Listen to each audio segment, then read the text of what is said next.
AdoramaTV presents Getting the Shot with Corey Rich.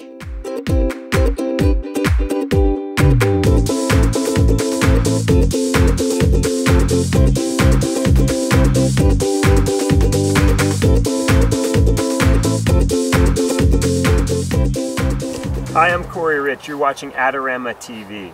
Adorama is the place where I buy all of my photo and video equipment as a professional photographer and a professional filmmaker. Adorama.com. Today I'm going to be photographing Jake Dore. He's a world-class mountain bike rider and actually world-class athlete and a very good friend. One of the things that I see with shooting mountain biking frequently is I see pictures where it just looks like they're standing still.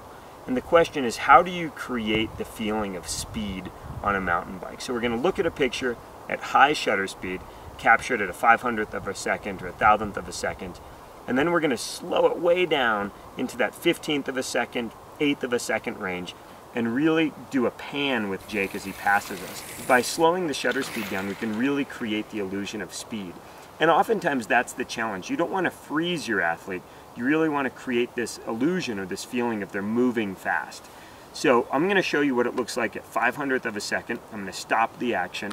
And in fact, I think it's a pretty boring photo when you see it at 500th of a second or a 1,000th of a second. Then we slow the shutter speed way down.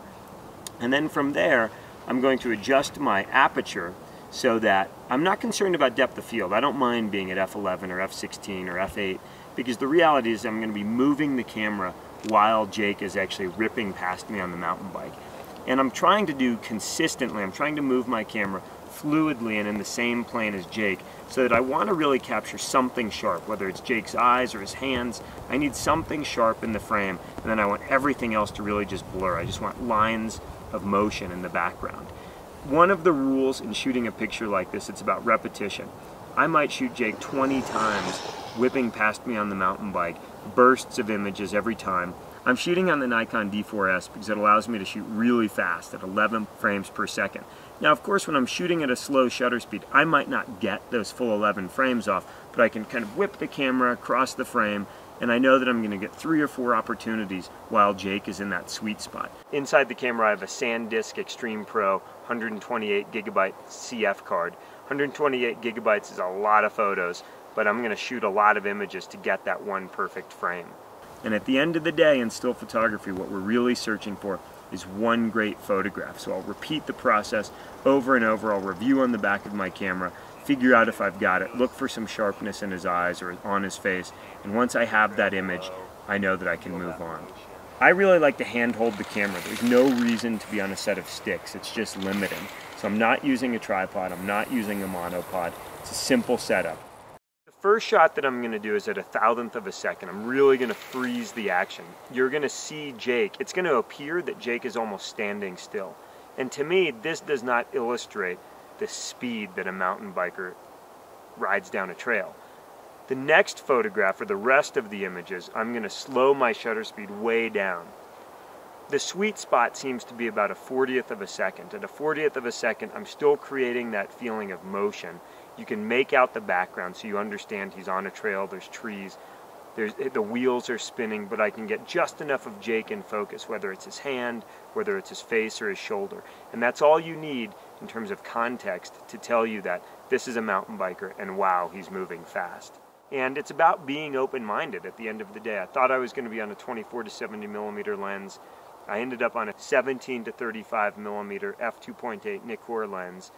Now these are just examples. If I were really trying to shoot this picture for a client or for myself, I would spend a lot more time. I'd shoot another 1,000 frames until I had just that perfect situation where his eyes are in focus or his helmet's in focus. And that's what it's about. It's about getting out there, perfecting the situation, and then repeating that situation over and over until you really have that perfect frame. Be sure to check out Adorama's latest contest. There's a ton of cool stuff that you can win. You're watching AdoramaTV. There's a ton of free content like this getting published all the time, so tune in to Adorama.com, subscribe to our YouTube channel, and the main thing is get out there, experiment with your camera, have fun in the process. You're listening to Corey Rich. Thanks for tuning in.